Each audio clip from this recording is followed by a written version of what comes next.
ಎಲ್ಲಕ್ಕಿಂತ ಮಿಗಿಲಾಗಿ ಆ ಅಲೆಮಾರಿಗಳನ್ನು ತಗೊಂಡು 1% ಅಂತ ತೀರ್ಮಾನ ಆಗಿತ್ತು. ನಿಮಗೆ ವರದಿ ಬಂದಿತ್ತು.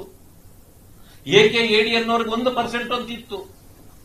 ಏನಾಯ್ತದು? 3 ಗ್ರೂಪ್ ಮಾಡಿಬಿಟ್ರಿ. ಇದನ್ನ ತಗೊಂಡಾಗ ಆ ಗ್ರೂಪ್ಗೆ ಹಾಕಿದ್ರಿ, 1% ಕೊಟ್ರ. ಈಗ ಅಲ್ಲಿ ಬರ್ತಕ್ಕಂಥದ್ರಲ್ಲಿ 4.5 ಕೊಟ್ಟಿದ್ದೀವಿ. ಅದರಲ್ಲಿ 20% ಅಲೆಮಾರಿಗಳು ಅಂತ ಹೇಳ್ತೀವಿ. Who will maintain that? ಅದಕ್ಕೆ ಆಧಾರ ಏನು?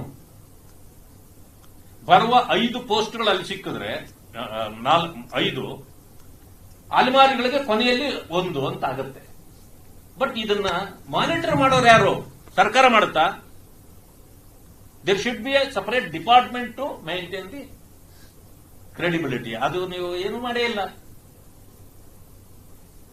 ಅಂದ್ರೆ ಮತ್ತೆ ಗೊಂದಲಕ್ಕೆ ಶಿಕ್ಷಿದ್ರಿ. ದಲಿತರು ನೆಮ್ಮದಿಯಾಗಿರಬಾರದು, ಇದು ನಿಮ್ಮ ಉದ್ದೇಶ ಆಗಿದೆ. ಆ ಕಾರಣದಿಂದ ಇದು ಯಾರನ್ನೂ ಮೆಚ್ಚಿಸಲೂ ಇಲ್ಲ. ಒಂದು ರೀತಿ ಮೂಗಿಗೆ ತುಪ್ಪ ಸವರಿ ಮತ್ತೆ ಬಿಟ್ಟಿದ್ದೀರಿ. ಸಮಸ್ಯೆ ಮತ್ತೆ ಗ್ಯಾರಂಟಿ. ನಿಮ್ಮ 6ನೇ ಗ್ಯಾರಂಟಿ, ಈ ಪರಿಶಿಷ್ಟ ಜಾತಿ ವರ್ಗಗಳು ಸದಾ ಇದೇ ರೀತಿಯ ಸಮಸ್ಯೆಗಳಲ್ಲಿ ಹೋರಾಟ ಮಾಡಿಕೊಂಡೇ ಇರಬೇಕು. ಯಾಕಂದ್ರೆ ಅವರು ಉದ್ಧಾರ ಆಗಬಾರ್ದಲ್ಲ ನಿಮಗೆ. ಅವರು ಉದ್ಧಾರ ಆಗಿಬಿಟ್ರೆ, ಪ್ರಬುದ್ಧರಾಗ್ಬಿಟ್ರೆ ಕಾಂಗ್ರೆಸ್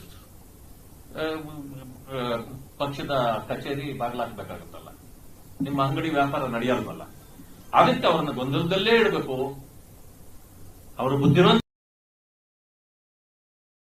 ಈ ಸಮಸ್ಯೆಯಲ್ಲಿ ನೀವಿವರನ್ನೆಲ್ಲನೂ ಕೂಡ ಹಾಕಿದ್ದೀರಿ ಅಂತಕ್ಕಂಥದ್ದು ನನ್ನ ಅನಿಸಿಕೆ. ಸಿದ್ದರಾಮಯ್ಯನವರು ಮಾತೆತ್ತಿದ್ರೆ ನಾನು ದಲಿತ ದಲಿತ ಅಂದ್ಕೊಳ್ತಿದ್ರಲ್ಲ, ನೀವು ಹೇಳೋದು ಸರಿ ಇದೆ. ಆ ದಲಿತರಿಗೆ ಸಿಕ್ಕೋದು ನನಗೆ ಸಿಕ್ಕಬೇಕು ಅನ್ನೋದು ನಿಮ್ಮ ಉದ್ದೇಶ. ಮುಖ್ಯಮಂತ್ರಿ ಆಗಬೇಕು ಅಂತ ಬಂದಾಗ್ಲೂ ನಾನು ದಲಿತ ಅಲ್ವಾ ಅಂದ್ರಿ. ಇದೇನಾ ನೀವು ದಲಿತರಿಗೆ ಕೊಡ್ತಕ್ಕಂಥ ಗೌರವ? ಇದೆಲ್ಲ ಯಾಕೆ ಇಷ್ಟ ಆಗಿದೆ ಅಂದ್ರೆ, ಈ ಬಿಂದುಗಳು ಈ ರೀತಿ ಆದಾಗ, ಜನ್ಸಿಯ ಸಮಸ್ಯೆ ಹೆಚ್ಚಾದಾಗ, ದಲಿತ ಸಮುದಾಯಗಳನ್ನು 3 ಭಾಗ ಮಾಡಿ ನ್ಯಾಯ ಕೊಡದಿದ್ದಾಗ, ಯುವಕರು ಅಂದ್ರೆ ಅದೇ ಸಮುದಾಯದವರು ಕೆಲವು ಮಂತ್ರಿಗಳ ಫೋಟೋ ಹಿಡ್ಕೊಂಡು ಚಪ್ಪಲಿಯಲ್ಲಿ ಪೂಜೆ ಮಾಡಿಬಿಟ್ರು. ಅದರಿಂದ ಇಷ್ಟೊಂದು ಕಸರತ್ತು ಮಾಡಬೇಕಾಯ್ತು ಇವರು. ಬಟ್ ನಾನು ಆ ಯುವಕರಿಗೂ ಹೇಳ್ತೇನೆ, ಸೊ ನಾವೆಲ್ಲರನ್ನು ಗೌರವಿಸಬೇಕು. ಈ ಫೋಟೋಗೆ ಚಪ್ಪಲಿ ಹಾಕೋದು ಏನೆಲ್ಲ ಮಾಡೋದ್ರಿಂದ ನ್ಯಾಯ ಬಂದ್ಬಿಡೋದು ನೀವು ಸಿಗೋದಿಲ್ಲ. ಅಂಥದ್ದಕ್ಕೆ ಯಾರು ಪ್ರೇರೇಪಣೆನೂ ಕೊಡಬಾರದು. ಆದ್ರೆ ಇವತ್ತಿನ ಪರಿಸ್ಥಿತಿ, ಇಂತಹ ಪರಿಸ್ಥಿತಿಗಳಿಗೆ ಉದ್ಭವ ಆಗಿದ್ದಕ್ಕೆ ಅದು ಕಾರಣ. ಕಾಂಗ್ರೆಸ್ನಲ್ಲಿರ್ತಕ್ಕಂಥ ದಲಿತ ನಾಯಕರನ್ನು ನಾನೊಂದು ಪ್ರಶ್ನೆ ಮಾಡ್ತೇನೆ. ನಿಮಗೆ ಬಾಯಿ ಇಲ್ವಾ? ದೇವರು ಕೊಟ್ಟಿಲ್ವಾ? ತಪ್ಪುಗಳನ್ನು ವಿಜೃಂಭಿಸ್ತೀರಲ್ಲ ನೀವು.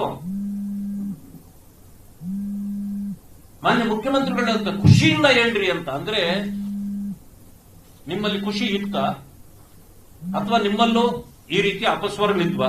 ಮಾತಾಡ್ಲಿಕ್ಕೆ ಏನಾಗಿದೆ ನಿಮಗೆ? ಇದು ಜನಾಂಗದ ಪರವಾಗಿ ನೀವು ನಿಲ್ಲಬೇಕಾಗಿರೋದು, ಕಾಂಗ್ರೆಸ್ನ ಪರವಾಗಿ ಅಲ್ಲ.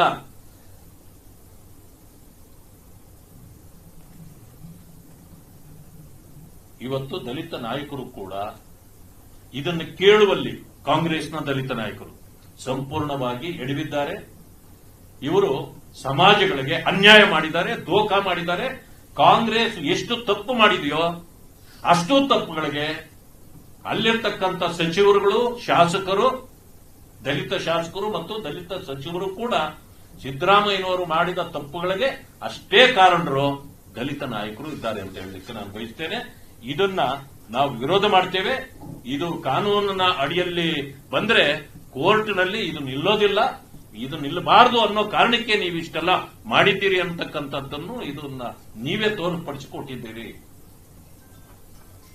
ಇದನ್ನ ತಕ್ಷಣ ಸರಿ ಮಾಡತಕ್ಕಂಥ ಕೆಲಸವನ್ನ ನೀವು ಮಾಡಕ್ಕಾಗಲಿಲ್ಲ ಅಂದ್ರೆ ಕಾಲ ಬರುತ್ತೆ, ಅದಕ್ಕೆ ಉತ್ತರ ಕೊಡ್ತಕ್ಕಂಥ ದಿನಗಳು ಕೂಡ ಬರುತ್ತೆ.